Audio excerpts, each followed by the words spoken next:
Picture this. You watch, one by one, the members of your family seem to dry up from the inside, growing pale, losing weight, weakening with no visible cause, until almost nothing is left of them. Before modern medicine, Slavic communities had an explanation, not a bacterium, not an infection, but the Upyr, a dead person who rises from a fresh grave to take life from their living relatives. Here's the real question this video answers. Why would an entire village need to invent a walking corpse when they could have just said, "It's a disease"? The honest answer starts with the fact that early Slavic communities didn't have the word disease in the sense we understand it, but they had a pattern, confirmed again and again, and the Upyr was the best explanation for that pattern they had available. Picture the specific scene. A wasting fever we would now call consumption took people not one at a time, but by entire families. Picture one household member fading first, coughing, paling, losing weight week after week, and then a few weeks after their death, another member of that same family beginning to fade in exactly the same way. Picture how to an outside observer this looked completely logical. Something was taking life from those who remained, and that something was connected specifically to the first person who died. Picture how the idea of the Upyr itself was born. Picture a recently buried body which, according to belief, found no rest and rose at night, not as a skeleton, but as something still recognizable, still family, to take life force from those left behind in the same house. Picture that this explanation matched perfectly with what people saw. The disease genuinely spread within one family, specifically after one death, specifically in one house. Picture a specific case that was retold in the village as a real event. In one family, a woman died of a long, exhausting fever. Picture that a month later, her son began to weaken in exactly the same way, the same cough, the same paleness, the same loss of strength. Picture neighbors starting to whisper that the mother hadn't found rest and was visiting her son at night, taking what little strength he had left. Picture the son himself, still alive but barely able to stand, starting to complain of heavy dreams in which his mother sat on the edge of his bed, and how those words spread through the village faster than any other proof could have.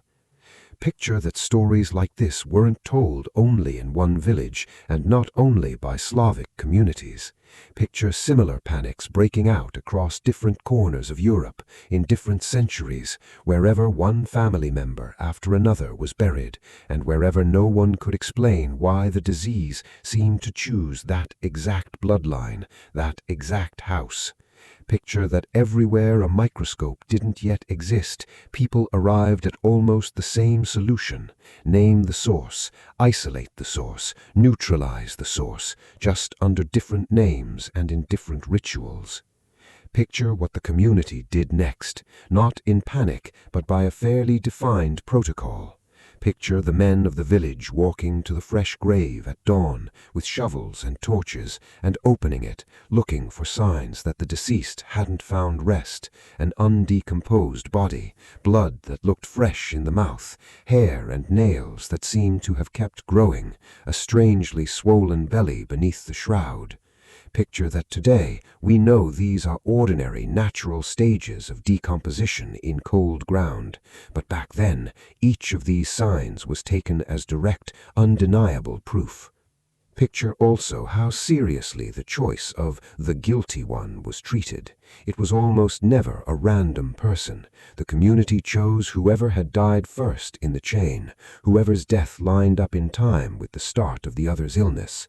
Picture that sometimes, in rare cases of panic, suspicion fell even on someone who hadn't technically died yet, but looked so wasted that neighbors were certain their life was nearly spent and that they would soon pass over and go on taking strength from the family.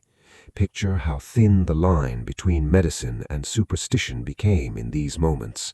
There was no doctor in the village, and the pattern demanded an explanation right here, right now. Picture the ritual of release itself, a stake driven through the heart, the head severed, sometimes the whole body or just the heart burned, and reburial under new rules, face down, so that even if it rose again, it would dig downward into the earth rather than up.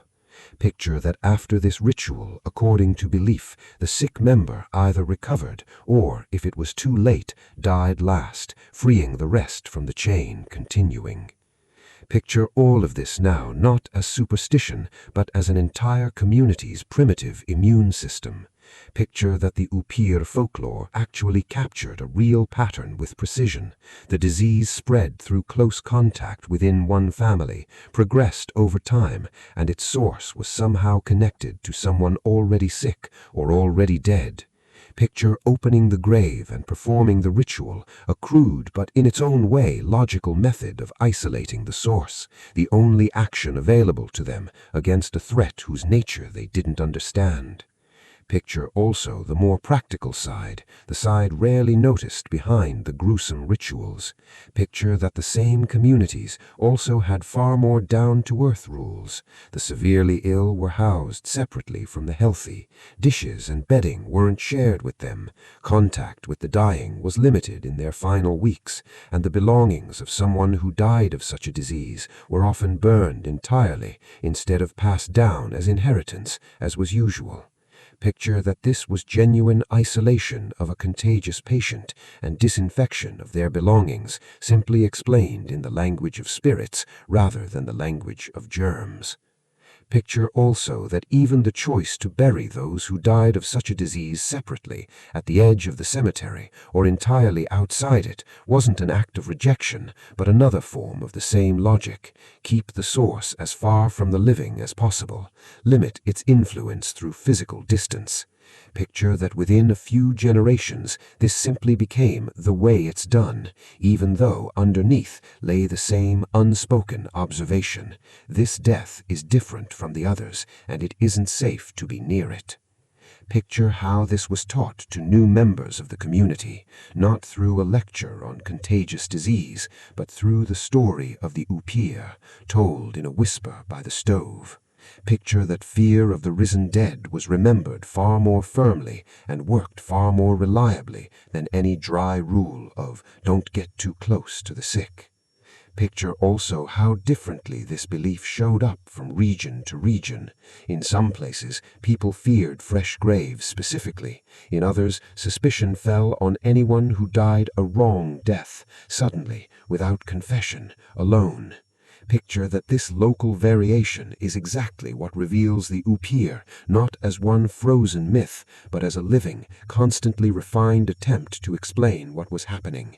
A community that learned from each new outbreak and adjusted its rules a little each time, even if wrapped in the shape of superstition. Here's what's worth sitting with. The Upyr isn't a story about ignorant peasants who believed in walking corpses simply because they didn't know science. It was a working model. Notice a pattern, name it in understandable terms, invent a protocol of action, isolate, separate, break the chain, and make everyone in the community follow that protocol out of pure terror. So put it all together, and it turns out the legend of the Upyr held on for centuries, not because it was a lie, but because it was a surprisingly functional model of a real threat.